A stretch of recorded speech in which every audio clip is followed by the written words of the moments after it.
A paz do Senhor, meus irmãos, tudo bem com vocês? Pastor Jonatas, como prometido, eu vou trazer uma parte da palavra do Senhor para vocês, vou compartilhar o link com vocês, vou estar gravando lá no meu canal do YouTube. Esse canal, na verdade, tinha muitos anos já, mas eu não utilizava ele. Reestabeleci ele somente para adicionar alguns vídeos para mandar para vocês em circunstâncias que realmente a gente precisa compartilhar a palavra. Talvez daqui para frente vai ser uma constante que a gente vai fazer isso, né? A gente nesse mês está estudando sobre a história de Davi, né? Na sexta-feira passada a gente terminou ali no capítulo de número 18. Hoje a gente vai falar até o capítulo de número 23, né? Então, vamos encaixar a história aqui, né? Aonde a gente leu, terminou com Mical sendo dada a Davi para casamento, né? Saul tinha bolado ali uma estratégia, na verdade, uma armadilha para Davi, achando que Davi, ao pedir 100 prepúcios de filisteus, Davi não conseguiria fazer aquilo e Davi vai e traz 200, né? Eu até falei na sexta-feira que tudo que é nos proposto a fazer, nós devemos fazer com excelência ao Senhor, né? Porque só assim nós viveremos e teremos uma vida acima da média. E ali no capítulo de número 19, a gente vê que ali Davi já está casado com Mical, né? E ali se estabelece uma grande amizade de Jonatas, seu cunhado, filho de Saul, teoricamente o herdeiro do trono, o herdeiro do reino. Jonatas cria uma amizade muito forte, um elo muito forte com Davi. E ali no versículo de número 2, do capítulo 19, Jonatas chega para Davi e fala assim: olha, deixa eu ir falar com meu pai para ver se você vai ter paz em estar conosco, porque essa briga tem que parar, né? Jonatas amava Davi e evidentemente amava seu pai, e ele não gostava daquela circunstância. Ele já tinha visto a fidelidade de Davi, o que Davi já tinha feito pelo povo. Talvez Jonatas cresceu vendo Davi entrar no quarto do seu pai para tocar aquela harpa. Talvez ele participava do momento da adoração. Então essa amizade ela já existia, e agora a partir daqui ela só vai ficar mais forte. E a gente vê ali no capítulo de número 19 que Jonatas vai até Saul, conversa com ele, intercede pela vida de Davi, e Saul fala assim: tudo bem, eu vou aceitar Davi, eu vou parar com isso, vou parar de tentar matar Davi ou perseguir. E a gente vai ver ali a partir do versículo de número 8 que volta a ter guerra entre os filisteus, e Davi vai lá e batalha, e mais uma vez Davi livra Israel de certa forma temporariamente dos filisteus. E ali talvez eles estão comemorando, e pela uma terceira vez Saul pega uma lança e tenta matar Davi. Eu quero chamar a atenção para vocês que na sexta-feira eu até falei isso para os irmãos, que Saul tentou matar Davi lá no capítulo de número 18, se não me engano, ou 17, por 2 vezes com uma lança. E Davi manteve a sua posição firme. Muitas vezes, irmãos, nós recebemos afrontas do inimigo, recebemos ataques do inimigo, e nós devemos permanecer com a nossa posição intacta, firme, entendendo qual é a posição de Deus para nós. Mas nós vemos aqui que Davi, nessa terceira tentativa, Davi foge. Isso mesmo, Davi foge. Muitas vezes nós devemos realmente manter a nossa posição. Agora, nosso carro tem que ter marcha ré. E nesse momento aqui, Davi fala assim: não, realmente esse é o momento, aquele momento era o momento de eu permanecer na minha posição, mas agora é o momento de eu evitar o confronto. Davi foge, vai para sua casa. Mical percebe que há um plano para matar Davi. Mical sugere para que Davi fuja. Mical faz uma estratégia para que Davi fuja da sua casa, né, escondido. E aí Saul, é interessante que Saul vai até a casa de Davi e Mical para procurar Davi, e lá ele encontra uma estátua, Mical teoricamente enganando, que é o que Mical fez, mas eu quero que você leia comigo o versículo 17, 1 Samuel capítulo 19, versículo 17. Então disse Saul a Mical: por que Assim me enganaste, deixaste ir e escapar o meu inimigo? Respondeu-lhe Mical, porque ele me disse: deixa-me ir, senão eu te mato. Olha só o que Mical falou.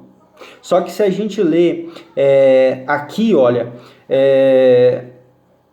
versículo de número 11: porém Saul naquela mesma noite mandou mensageiros à casa de Davi que o vigiassem, para ele o matar pela manhã. Disso soube Davi por Mical, sua mulher, que lhe disse: se não salvares a tua vida esta noite, amanhã serás morto. Versículo 12: então Mical desceu Davi por uma janela, e ele se foi e fugiu e escapou. Quem ajudou Davi a escapar? Quem deu a ideia para que Davi escapasse? Mical. E o que Mical está fazendo aqui? Simplesmente expondo um caráter que ela tinha aprendido com seu pai. Saul, como nós já lemos, por 2 vezes ele cometeu erros graves lá atrás, e por isso que ele perdeu o trono. Perdeu muito mais do que o trono, ele perdeu a presença de Deus. E lá na frente a gente vai ver, por exemplo, a atitude de Davi em relação ao erro dele. Porém, a atitude de Saul a gente já leu. Saul terceiriza a responsabilidade. Ele nunca assume a responsabilidade da sua falha, do seu pecado. Ele coloca a culpa no povo, no atraso do próprio Samuel, num sacrifício que Deus não tinha pedido, e é por isso que Samuel fala que Deus prefere a obediência do que o sacrifício. É melhor obedecer do que sacrificar. E aqui, Mical está apresentando o mesmo caráter que seu pai tinha. Ela terceiriza a responsabilidade mediante ao seu pai, ela não assume. Você acha que Saul iria matar Mical? Não iria matar Mical. Mas o que acontece?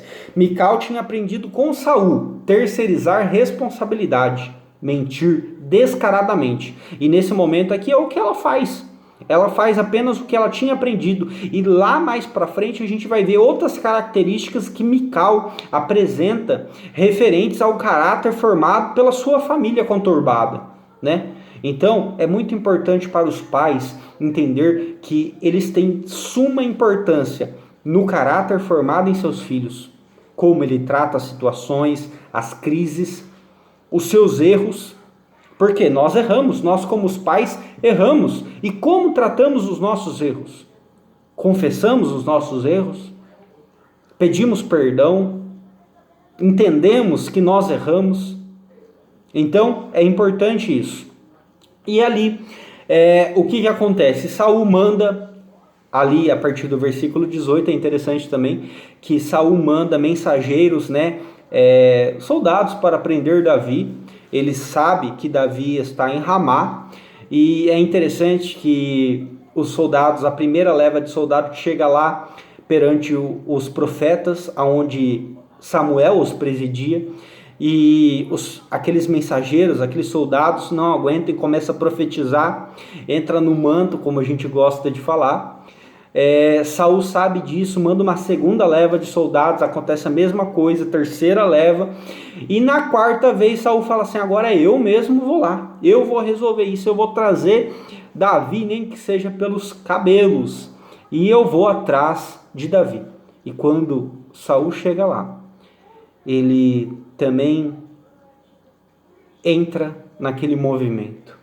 Só que para ele entrar no movimento, olha o que ele faz, versículo 24. Também ele despiu a sua túnica e profetizou diante de Samuel. Não tem como profetizar sem se despir da túnica. O que é a túnica, pastor? O orgulho dele, o status dele. Para nós sentirmos a presença de Deus, para nós entrarmos no propósito de Deus, para sermos profetas em tempos de caos que nós estamos vivendo, nós temos que nos despir da nossa túnica, despir das nossas opiniões, despir do nosso orgulho, despir da nossa sensatez. Tem muitas pessoas muito sensatas nesse tempo, mas sensatas com suas próprias opiniões. O cristão, ele tem uma opinião bíblica.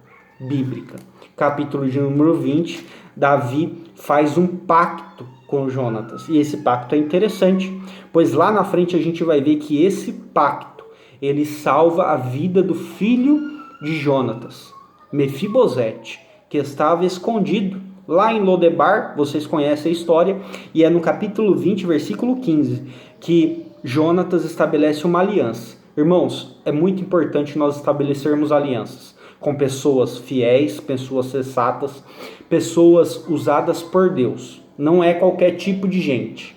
Não é. Não faça aliança com pessoas tolas, pessoas insensatas, mas com pessoas boas, permaneça com elas. Traga essas pessoas para perto e faça aliança mesmo, porque na época de crise, talvez é essa pessoa que vai te salvar, que vai te livrar de tantas situações. Então, é interessante que ali Davi faz um pacto com Jonatas e lá na frente, Jonatas, através da sua semente, vai ter esse pacto concluído, essa aliança cumprida, né? Um filho paralítico, um filho... Escute algo que eu vou falar profético nessa noite para você. Faça uma aliança com Deus. Tome uma decisão com Deus. Pastor, mas Deus vai fazer para mim? Deixa eu te falar algo. Talvez Deus não faça para você, mas Deus vai guardar os teus. Deus vai guardar a tua semente, Deus vai guardar a tua geração. Talvez você não viva muitas coisas, mas Deus vai fazer os teus filhos, os teus netos viverem através da aliança que você está colocando com Deus. A tua fidelidade vai ser paga lá na frente.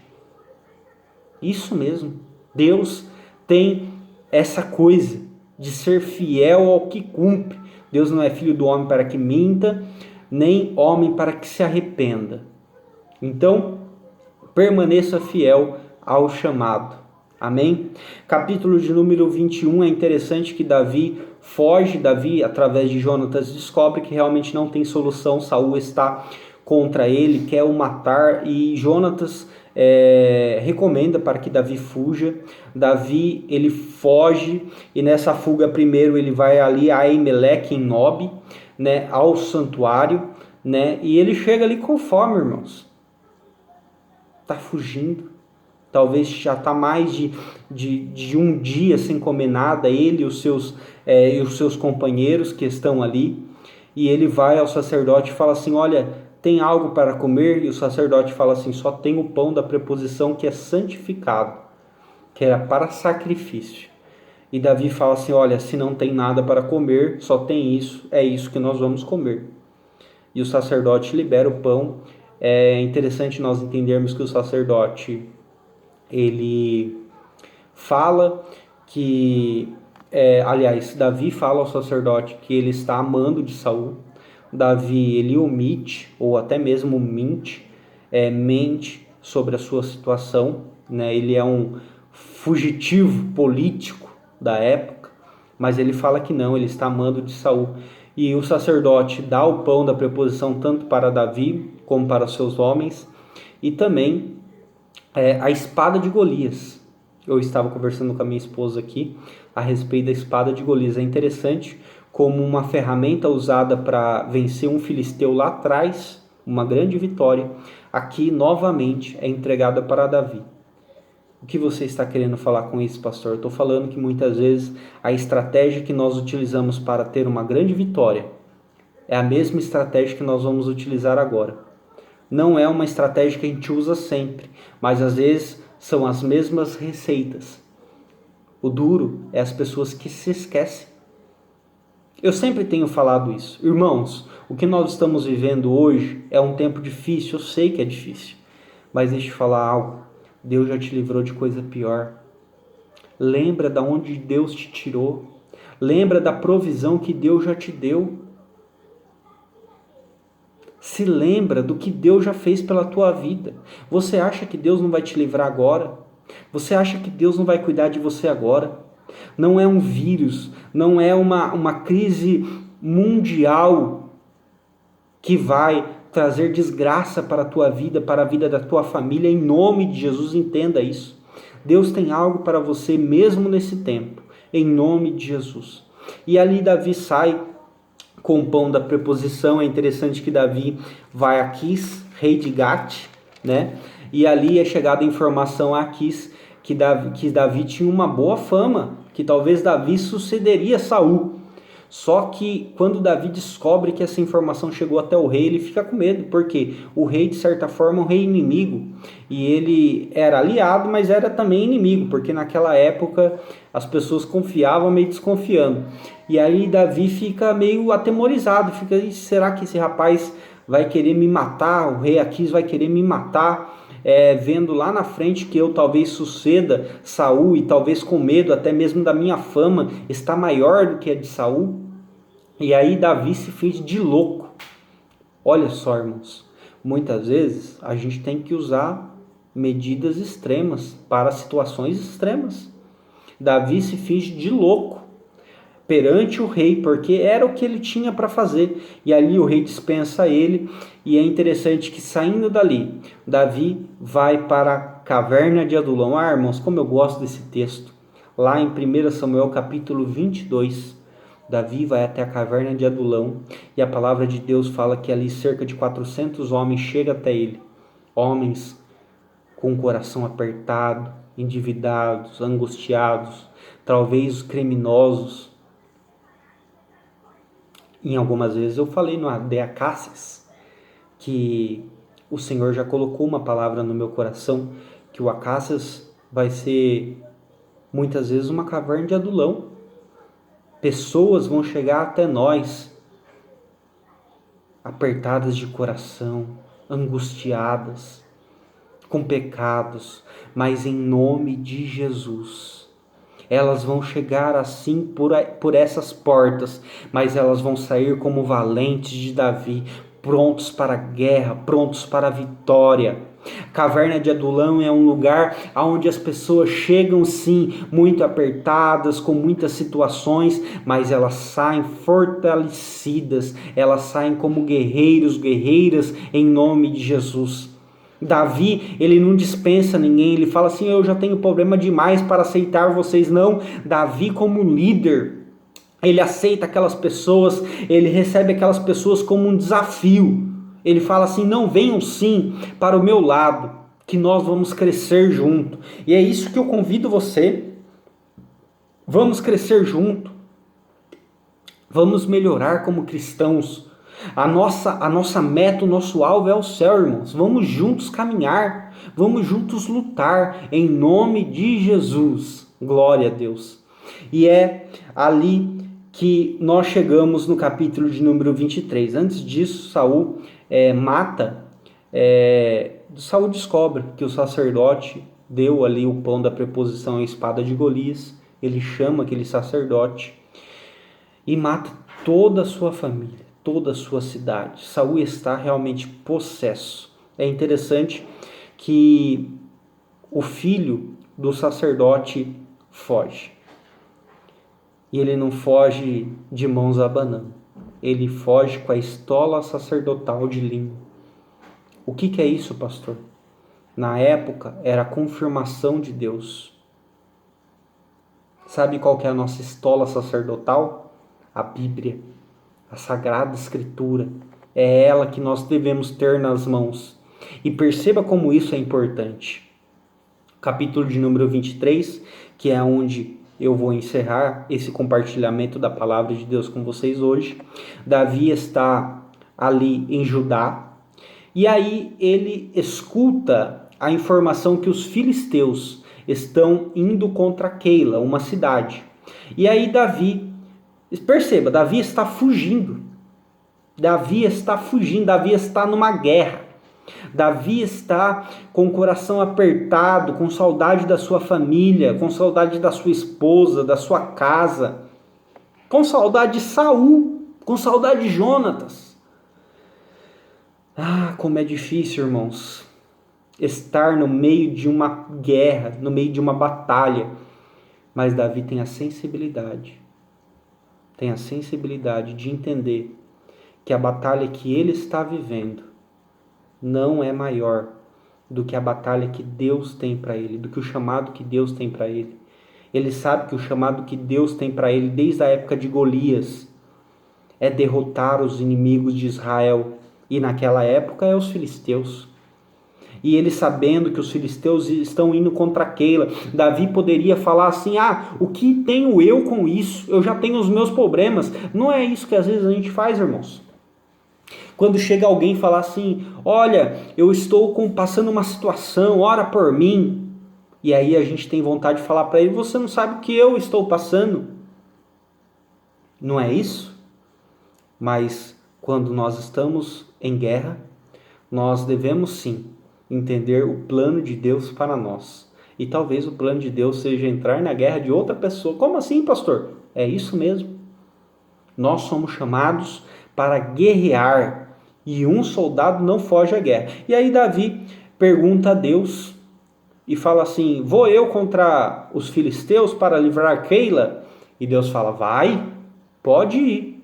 Só que quando Davi vai falar com os homens, eles falam para Davi: Davi, nós estamos em Judá, nós estamos fugitivos. E olha, Keila é um lugar complicado. É no meio de um vale. Se a gente for lá e se Saul ficar sabendo que a gente está lá, o negócio vai ficar feio para o nosso lado. E aí Davi novamente pergunta para Deus e Deus fala assim: eu vou entregar os filisteus nas tuas mãos. E aí Davi encoraja aqueles homens e eles vão. E Deus entrega os filisteus nas mãos deles. Livra a cidade de Keila. Escute isso. Deus livra a cidade de Keila pela mão de Davi e de seus companheiros. Mas sabe o que acontece? Saul escuta que Davi está em Keila. E aí Saul monta um complô e vai contra Davi. Davi ouve que Saul está vindo contra ele. E aí Davi pega aquele jovem, filho de Aimeleque, e consulta através do efode se Saul estava descendo contra eles. Deus responde: está descendo. E aqui é o que mais me chama a atenção. Davi pergunta a Deus: Deus, os moradores de Keila, vão me entregar até Saul? Vão me entregar para Saul, eu e meus companheiros? Nós livramos ele dos filisteus. Nós salvamos a vida deles e da família deles. E Deus fala: vão te entregar. Pastor, que palavra é essa? É isso mesmo, irmãos. Quando nós ajudamos alguém, nós não devemos esperar nada em troca. Aliás, espere decepção. Espere muitas vezes ser traído. Não foi assim com Jesus? Todos lembram de Judas, mas eu te pergunto, e os outros discípulos? Até mesmo João. João talvez foi o que mais foi fiel, mas mesmo João foi com Pedro para o barco pescar, mesmo sabendo que Jesus já era ressuscitado. Irmãos, nós devemos fazer a vontade de Deus, não esperando que tenhamos nada a que não seja a vontade de Deus no final das contas. Lá na frente a gente vai ver que Davi é honrado. Davi recebe um reinado, uma coroa. Os seus homens, aqueles que vieram endividados, aqueles que vieram angustiados, se tornam os valentes de Davi. Mas para que isso aconteça, eles têm que passar por Quis. Eles têm que passar pela decepção, pela desilusão, pela mentira, pela traição. Nós vamos chegar até onde Deus quer que nós chegamos, mas nós devemos estar preparados para fazer a vontade dele, independente do que vamos receber em troca do homem. Já diria o profeta: maldito o homem que confia no homem, que é na força do seu braço. Do ser humano nós só podemos esperar decepção, traição, mas de Deus, irmãos, de Deus. Deus nos guarda, Deus nos livra, Deus nos sustenta. Davi sai de Quis escondido porque Deus protege ele com os seus companheiros, vai para o deserto e acha lugar seguro no deserto. Eu tenho uma palavra para você. Eu tenho uma palavra para você. Os homens, juntamente com Davi, estavam num lugar seguro, mas eles têm que sair para a guerra. Não é assim com a gente? Todo mundo fala que dentro de casa a gente está num lugar seguro, mas irmãos, a gente tem que sair para a guerra. Em algum momento você vai ter que sair para a guerra. Só que esteja pronto para lidar com a decepção, com a perca. Mas em nome de Jesus, o Senhor, mesmo assim, vai te proteger, vai te guardar. É essa palavra que eu tenho para você. Nesse momento, seja fiel ao Senhor, seja fiel à palavra do Senhor, seja fiel ao chamado do Senhor em nome de Jesus. O Senhor que te chamou, o Senhor que escolheu você, que te chamou pelo teu nome no ventre da sua mãe, é o Senhor que não vai te abandonar em nome de Jesus. Permaneça fiel ao Senhor. E na próxima sexta-feira nós vamos continuar desse ponto. A palavra, estamos estudando por Davi. Se Deus quiser, daqui 2 sexta-feiras, nós vamos chegar até o ponto ao qual Davi erra com Betseba. Vocês conhecem a história. E nós vamos trazer revelações da palavra do Senhor. Deus te abençoe. Em nome de Jesus. Como eu sempre digo na bênção apostólica, que o Senhor te proteja e te guarde, aonde pisares a planta do vosso pé, não somente a ti, mas aos teus. Que o Senhor te dê saúde, brinde a tua saúde, não somente a ti, mas aos teus. Que o Senhor te dê prosperidade, não somente a ti, mas aos teus. Um forte abraço, eu amo vocês em nome de Jesus.